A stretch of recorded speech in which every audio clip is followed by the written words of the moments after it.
Hey everyone, welcome back to the channel. Today I'm diving deep into something I've been thinking about for a long time. It's a bit controversial, but important to discuss. How religion has played a major role in shaping the rise of the MAGA movement and our current political landscape since Donald Trump. Now, before we begin, I'm not here to bash individual beliefs or spirituality. What I want to focus on is how organized religion has been intertwined with certain political movements, leading us to where we are today. First, let's talk about the historical bond between religion and politics in America. Since the founding of the United States, religion has been a part of the national identity. Whether we talk about manifest destiny in the 19th century, the Cold War's fight against godless communism, or the moral majority in the 1980s, religion has always been intertwined with political goals. Even then, there were signs that religion would be used to fuel specific political ideologies. Think about the God and country rhetoric that has been a core element of right-wing politics. The idea that America is a divinely chosen nation, destined to lead the world, has persisted for centuries.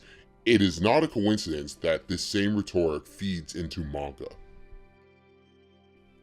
Now, let's focus on the evangelical Christian movement, a core demographic that has supported MAGA and Donald Trump. It's interesting, right? On paper, Trump doesn't embody traditional Christian values, but the support for him from religious groups is overwhelming. Why? Because Trump tapped into something deeper, the feeling that conservative Christians were losing cultural dominance. Before Trump, there were warning signs. Look back to the 2008 and 2012 elections, when many evangelicals felt like their voices were being drowned out by growing progressive movements. Issues like same-sex marriage, abortion rights, and gender equality were seen as threats to their religious way of life. Foreshadowing? Absolutely. Religious leaders began using more militant language, framing political battles as spiritual welfare.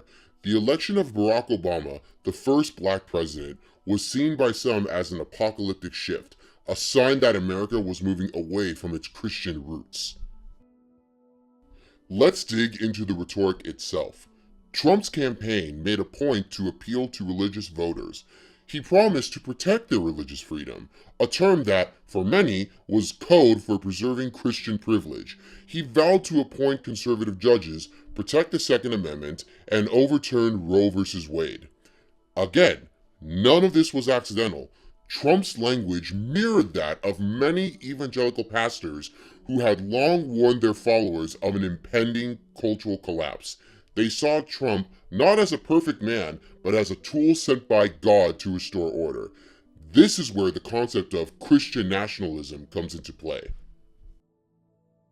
Now, let's talk about Christian nationalism.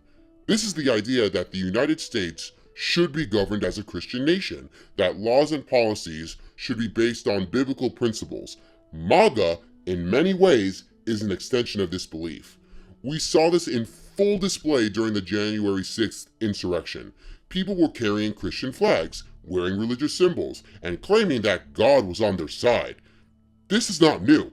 It's the culmination of decades of religious political rhetoric that has framed America as a divinely guided nation that must protect itself from liberal, secular forces. This rhetoric has been normalized over time, even though it's dangerous. It creates an us versus them mentality, where those who don't align with a certain brand of Christianity are seen as enemies of the state.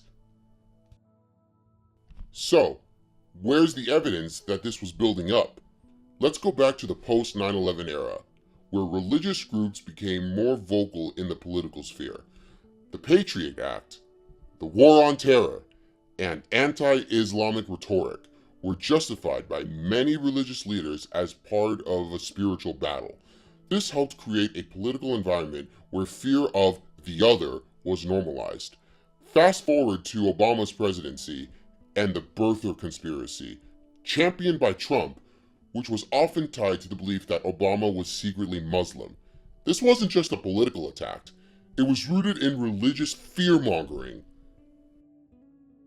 So, to wrap it all up, the rise of MAGA didn't happen in a vacuum. Religion, particularly organized Christianity, has always been tied to political power in America. And while spirituality can bring people together, when it's weaponized for political gain, it can lead to division, hatred, and authoritarianism. Trump understood this, and he capitalized on it. What we're seeing now, from Christian nationalism to MAGA, is the result of years of religious and political forces merging. It's not about faith, it's about power. And understanding how these two have worked together helps explain the division we see in America today.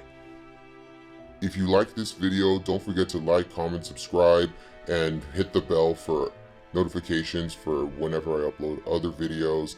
And if you have anything you want to add or challenge me on, feel free to do so in the comments. Have a great day.